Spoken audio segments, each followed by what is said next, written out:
नमस्कार दोस्तों, मैं हूं कमल ठाकुर। आप देख रहे हैं मेरे साथ न्यूज़ विलान जिला का खास प्रोग्राम क्या आलमतला। आज क्या आलमतला की टीम पहुंची है छाता तहसील में, जहां पर हम सबसे पहले यहां पर कुछ गांवों में हमने भ्रमण किया और कुछ गांवों में हमने सोचा कि क्यों ना यहाँ के छाता के वरिष्ठ पत्रकारों से पहले मुलाकात कर ली जाए और फिर गाँव में भ्रमण किया जाए। तो यहाँ पर हमारे साथ पूरे छाता तहसील के पत्रकार मौजूद हैं। इनका परिचय करा देते हैं आपसे। पहली बार, हाँ, क्या नाम हुआ? मानवेंद्र चौधरी।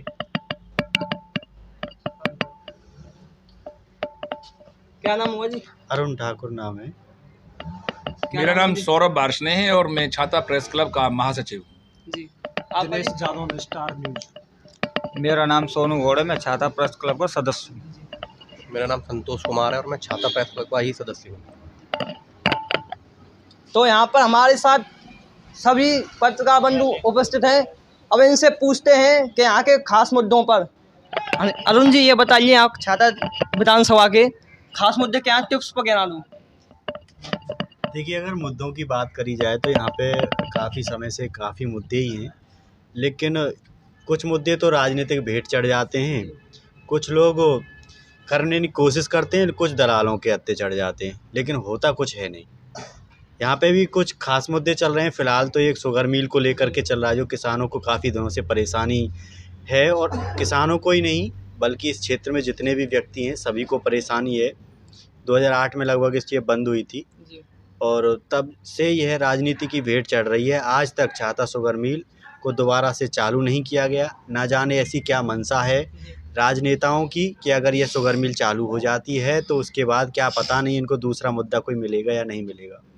और भी ऐसे तमाम मुद्दे हैं जो ऐसे भी हैं जिनको कह भी देते हैं लेकिन कोई करने आता नहीं है। अब दोबारा फिर ये कोई नया मुद्दा उठा लाएंगे। अब देखते हैं इस बार और क्या मुद्दा लेके आएंगे। तो छाता शुगर मिल की बात करें कि किसानों का कहना है कि वो मंत्रियों के दबदबे से, मंत्री कहते हैं हमारे वोट बैंक के लिए, तो इस पर आप क्या कहना चाहिए? मंत्री कहते हैं आप खेत में फील्ड में डोलते हैं, घूमते हैं, तो इस पर क्या कहना है? देखिए, इसमें कोई दोहराया नहीं है। यहाँ पे जो क्षेत्रीय विधायक हैं, ऊर्जा मंत्री भी यहाँ हमारे मथुरा से ही हैं, उनके होते हुए भी यहाँ पर एक मात्र आगरा की एक शुगर मिल है, वो नहीं चला पा रहे, तो वो आगे क्या करेंगे? पिछली पंचवर्षीय योजनाएं सब खत्म होने वाली हैं, दोबारा से इलेक्शन चालू होने वाले हैं। 5 वर्ष हो गई लेकिन आज तक दोबारा से उन पे शुगर मिल नहीं चली, तो आगे और क्या विकास करेंगे?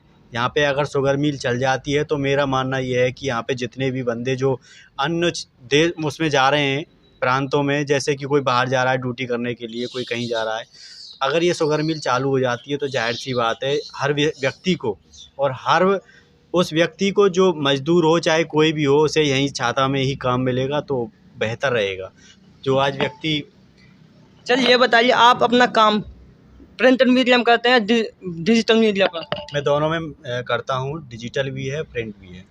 किसानों का कहना है कि छाता क्षेत्र के पत्रकार बंधु हैं जो हमारी शुगर मिल को, जो आपने अभी बताया, उसको आगे नहीं पहुंचा रहे हैं, तो आपने अपने जितने भी आप पर काम है कि कब कब की खबर लगाएं? देखिए, डेली हम खबर लगा रहे हैं। अगर किसान ये आरोप लगा रहे हैं तो वह गलत है, क्योंकि पत्रकार हमेशा किसानों के साथ रहा है। अगर कोई किसान गलत करता है तो गलत का भी पत्रकार विरोध करेगा, और जो जायज़ काम होगा उसका जायज़ का तो साथ भी देगा। और ये बात इनकी बिल्कुल गलत है। अगर किसान ये सोचते हैं कि हमारी खबरों को नहीं पहुंचाया जा रहा है, ऐसा कुछ भी नहीं है। डेली खबर उनकी निकाली जा रही हैं, और ऐसा तो है नहीं कि शुगर मिल हम ही चलाने जा रहे हों। जब कोई अधिकारी ही नहीं सुनने वाला तो फिर क्या करेंगे पत्रकार? हाँ, इतना ही तो है कि डेली आवाज़ को उठा सकते हैं और सरकार तक इसको पहुंचा सकते हैं। तो धन्यवाद। मैं अपने आपके पास दोबारा आऊँगा। हनुमान महेंद्र जी, जैसे कि लोग योगी महाराज कहते हैं कि उत्तर प्रदेश की 25 करोड़ जनता हमारी है, क्या आप महसूस करते हैं?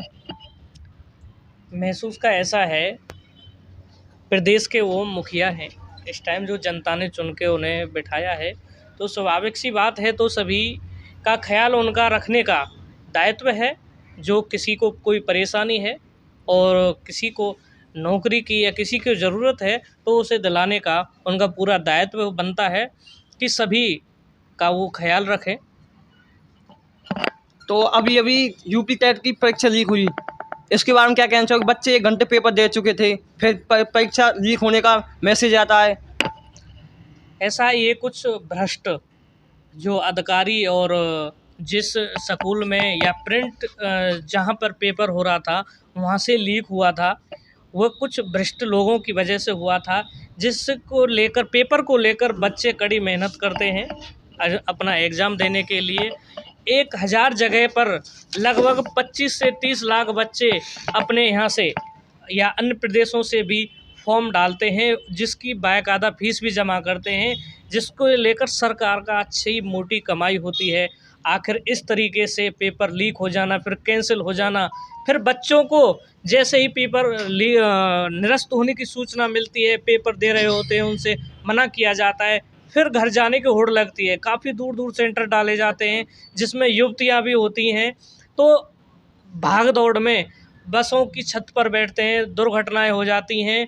तो इससे बच्चों का इतना नुकसान होता है कि समय की बर्बाद होता है, दूसरे पैसे की भी। बच्चे कैसे कैसे अपनी मेहनत करके पढ़ाई करते हैं, बच्चे के जो माता पिता हैं किस तरीके से पैसे कमा कर उन्हें पेपर देने के लिए खर्चा देते हैं। आखिर इस भाग दौड़ में फिर सरकार अपना यही है बचाव करती है कि ये दोबारा पेपर हो, फिर बच्चों का हम फ्री जो पेपर देने आएंगे उन्हें बस मुहैया कराएंगे, संसाधन मुहैया कराएंगे। जी धन्यवाद। हाजी जैसे कि कौन सी पार्टी, अब चुनाव आने वाले हैं 2022 में, आपकी छाता क्षेत्र में कौन सी पार्टी दबदबा बना सकती है अब की बार में? आपको कुछ, आप फील्ड में डोलते हैं, जनता के आसपास, तो आपको पता होगा ना, जनता से भी ज़्यादा और मंत्रियों से ज़्यादा। देखिए, ये एक तरीके का हाइपोथेटिकल क्वेश्चन है कि कौन सी पार्टी दबाव या बढ़त बना सकती है, ये भविष्य के गर्भ में है। परंतु बड़ी चीज़ें ये आती हैं पब्लिक के बीच में। पिछले 5 साल में वर्तमान की सत्ताधारी सरकार ने क्या क्या छाप छोड़ी है, ये एक अहम किरदार निभाता है। ये एक अलग बात है, ये आरोप प्रत्यारोप की राजनीति है कि समाजवादी पार्टी के नेतागण कहते हैं कि हमारे ही जो योजनाएं थी, हमारे जो उद्घाटन शिलान्यास थे, उनका फीता ये लोग काट रहे हैं, उसका उद्घाटन कर रहे हैं। ये लोग कहते हैं कि उन्होंने उत्तर प्रदेश का विनाश किया था, विकास हम कर रहे हैं, डबल इंजन की सरकार कर रही है।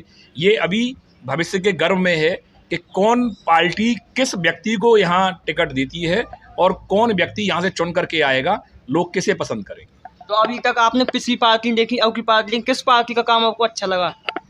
देखिए, हमारे लिए तो सभी दल बराबर हैं। अगर हम ये कहें कि उसने नहीं किया या इसने किया, इसने नहीं किया उसने किया, ये कहना गलत होगा। परंतु बड़ी चीज़ ये है कि यहाँ जो विकास की दरकार इस ब्रजभूमि को थी, छाता तहसील को थी, वो अभी उम्मीदों में पूरी नहीं उतरी है। आप ये देखिए, सबसे बड़ा सवाल हमारे यहाँ शुगर मिल के बाद यदि आता है तो बेरोजगारी का आता है। बेरोजगारी इस तादाद में है कि तहसील मुख्यालय होने के बावजूद, यमुना एक्सप्रेस वे से लगे होने के बावजूद, NH2 से लगे होने के बावजूद, यहाँ का युवा स्थानीय इकाइयों में रोजगार नहीं पाता है। उसे नौकरी के लिए सुबह ट्रेन पकड़नी पड़ती हैं, अन्य साधनों से NCR, दिल्ली, फरीदाबाद और बाकी अन्य राज्यों में से जाना पड़ता है। आप देखिए, जब ये औद्योगिक क्षेत्र है, सरकार उत्तर प्रदेश की कोटवन औद्योगिक क्षेत्र को विस्तार कर रही है, फिर भी उसके बावजूद यहाँ के युवाओं को नौकरी नहीं है। तो इसमें आप किसकी गलती मानते हैं? मैं तो इसे कहीं ना कहीं सरकार की ही कमी मानूंगा कि जब वो वोटों के समय पे दुनिया भर के शिलान्यास कर रहे हैं, उद्घाटन कर रहे हैं, तरह तरह के लुभावने वादे कर रहे हैं, परंतु इन सरकारों ने पहले कभी भी इस क्षेत्र की तरफ इस दृष्टि से नहीं देखा कि यहाँ का व्यक्ति जो बेरोजगार है, अगर यहाँ पे जितने औद्योगिक नई इकाइयाँ खुल रही हैं, अभी आप देखिए पेप्सिको ने यहाँ चिप्स का प्लांट अपना लगाया है। पेप्सिको के प्लांट में यहाँ के एक जनप्रतिनिधि कहते हैं कि महज 35 लोगों को रोजगार दिए गए हैं। आप बताइए, ऊंट के मुंह में जीरा साबित होने वाली कहावत को ये सिद्ध होता है कि इतना बड़ा प्लांट और महज 35 लोगों का चयन किया गया है। तो जब यहाँ की इकाइयों में यहाँ के लोगों को रोजगार नहीं मिलेगा तो स्वाभाविक सी बात है वो व्यक्ति यहाँ का जो युवा है, जो प्रशिक्षित है, पढ़ा लिखा है, दक्ष है, वो बाहर जाने को मजबूर होगा। आके यहाँ पर किसानों ने छाता शुगर मिल को एक मुद्दा बना रखा है एवं नेता भी बनाते हैं। इसमें छाता शुगर मिल चालू होने से क्या क्या फायदा है? हाँ, ये बहुत ही अच्छा सवाल आपने किया। छाता शुगर मिल के चालू होने से यहाँ के हर वर्ग को लाभ पहुँचेगा, चाहे वो किसान हो, मजदूर हो, व्यापारी हो, और मतलब जो भी वर्ग आम आदमी से जुड़ा हुआ है उसको लाभ होगा। यहाँ का किसान जो गन्ने की खेती को भूल चुका है, अन्य फसलों पे आ गया है, गन्ने की फसल उगाएगा। यहाँ से गन्ना किसान, जो लोग गन्ना पैदा करते थे, वो पलवल जा करके बेचने को मजबूर हैं। यहाँ का सामान यहीं रहेगा, बाजार में ग्राहक जब उसके पास पैसे आएंगे बाजार में जाएगा, व्यापारियों को भी उससे लाभ होगा। हम अधिवक्ता बंधु यहाँ कचहरी में बैठते हैं, यहाँ के पास लोगों के पास जब पैसे आएंगे उसकी फसल के, तो यहाँ भी हम लोगों को भी देगा।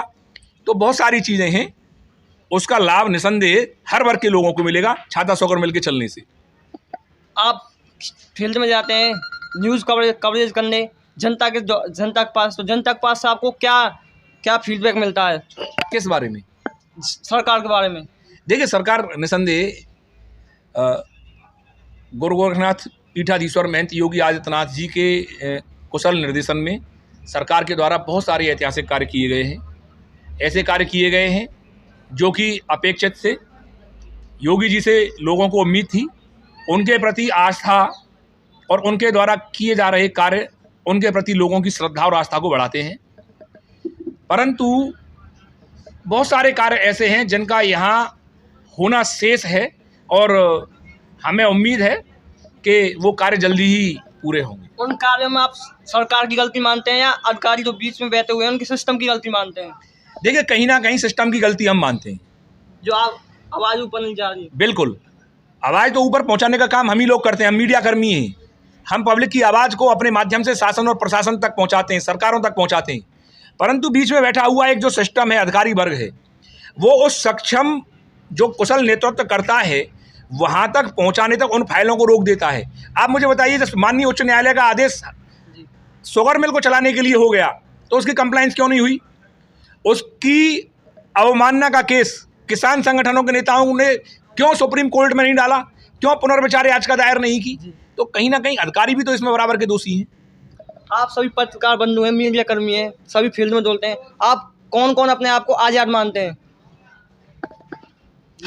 आज़ादी की बात ऐसी है, आज़ाद तो एक गुलामी से 75 साल पहले आज़ाद हुआ था हमारा देश, लेकिन अभी भी कहीं नेता या कर्मचारी अपनी मन मर्जी से जो कार्य करते हैं तो कहीं ना कहीं आम आदमी गुलामी समझो जब उनका कार्य कहीं नहीं होता है, कोई नहीं सुनाई करता है, कहीं अधिकारियों के पास जाते हैं अपनी समस्या को लेकर। अगर मान लीजिए हम एक थाने में जा रहे हैं अपनी समस्या को लेकर, मेरे साथ मारपीट हुई है, वहाँ चले गए, दूसरी पार्टी भी आ गई तो दोनों को बिठा लेते हैं, दोनों को जेल भेज देते हैं। आप क्या राय है? मेरी तो यहाँ में यही राय है कि जैसा कि बात आपने कही है कि आप स्वतंत्र हैं, हाँ ये बात जाहिर है, स्वतंत्र हैं। पत्रकारिता के लिए? हाँ, पत्रकारिता के लिए भी स्वतंत्र हैं, लेकिन कुछ दायरे ऐसे होते हैं जिनके दायरे में रहकर ही काम करना पड़ता है। उस हिसाब से तो सभी ज़्यादातर स्वतंत्र हैं। आपकी क्या राय है? देखिए, संविधान के अंदर अभिव्यक्ति की आज़ादी का अधिकार हर उस प्रत्येक नागरिक को है जो भारत देश का निवासी है। रही मीडिया में आज़ादी वाली बात, ये एक ऐसा सवाल आपने किया है कि मीडिया में कौन आज़ाद नहीं। आप देखिए, पिछले एक दशक में जिस तरह से यूट्यूब चैनल्स की शुरुआत हुई है, ये एक आज़ादी का द्योतक है। ये सूचना उसका सूचक है कि हम लोग आज़ाद हैं। जो बड़े औद्योगिक बड़े जो मीडिया घराने थे जो हम लोगों की मेहनत को अपने चैनलों के माध्यम से नहीं दिखाते थे, आज हम लोगों ने ये किया है कि हम इंडिपेंडेंट हैं। हम लोग यूट्यूब चैनल के माध्यम से अपनी आवाज़ को और बड़े जो मीडिया घराने हैं उनसे हटा करके जो हमारी नहीं सुनते थे, कहीं ना कहीं अपनी मनमर्जी चलाते थे, उस आवाज़ को अपने माध्यम से शासन, सरकार और उस सक्षम अधिकारी और प्रशासनिक व्यक्ति तक पहुंचाने का कार्य करते हैं जो एक आम आदमी का दर्द है, उसकी पीड़ा है, उसकी परेशानी है। रही बंदिशों वाली बात, तो स्वाभाविक सी बात है, इंसान हैं हम लोग और बिना बंदिशों के तो कहीं मुझे नहीं लगता कि आदमी पूर्ण हो पाता होगा। तो हमें नैतिक बंदिशों का भी पालन करना होगा। आपकी क्या राय है? मेरी राय तो छाता में बहुत सारे मुद्दे हैं। एक सबसे भयंकर मुद्दा है यहाँ पर जो बेरोजगारी वाला जो मुद्दा जो चल रहा है ना, इसकी ओर पूरे प्रदेश में। हाँ, तो यहाँ पर किसी भी स्थानीय प्रतिनिधि जो सरकार में आता है ना, यहाँ का जो मंत्री, किसी ने भी इस तरफ ध्यान नहीं दिया है। दूसरी तरफ ध्यान रखते हैं दलाली करने के लिए, थाने की दलाली करना हुआ, कहीं दूसरी ऑफिस सरकारी ऑफिस की दलाली करना हो गया, ठीक है, इस तरह तो ध्यान रहता है। बाकी जो मुख्य मुद्दे हैं ना, उनकी तरफ तो बिल्कुल ध्यान ही नहीं रख पाते हैं ये लोग। देखिए, आज़ादी को लेकर आप किस विषय की बात कर रहे हैं? पत्रकारिता की। देखिए, पत्रकारिता को लेकर मैं एक बात आपको बताना चाहूँगा कि कहीं पर छोटी मोटी घटनाएं कुछ हो जाती हैं जिसमें प्रशासन को जहाँ पे कोऑपरेट करना चाहिए वो नहीं कर पाते हैं। और मेरा मानना यही है कि प्रेस की आज़ादी को ना छीना जाए। आपके चैनल के माध्यम से मैं यही कहना चाहूँगा कि इस पे जो भी छोटी-मोटी घटनाएँ होती हैं कहीं न कहीं वो रोकी जाए, उन पे जो है निगरानी की जाए, कहाँ पे कैसी हैं। उनकी एक उच्च स्तरीय जाँच, अगर किसी के खिलाफ ऐसी कोई बात आती है तो उसकी एक उच्च स्तरीय जाँच कराई जाए, ना कि एक पत्रकार से बदले की भावना से उस पे कोई कार्रवाई की जाए। ऐसा नहीं होना चाहिए, कहीं हो जाती है, लेकिन मैं ये नहीं कहूँगा बिल्कुल ही गुलामी वाली बात नहीं कहूँगा। कहीं पे कोई भी घटना हो जाती है, मैं ये नहीं कहता कि हम ही सही हैं या कोई भी सही है, किसी पे भी गलती हो जाती है, लेकिन उसको कोऑपरेट करना चाहिए शासन प्रशासन। मेरी मानना यही है।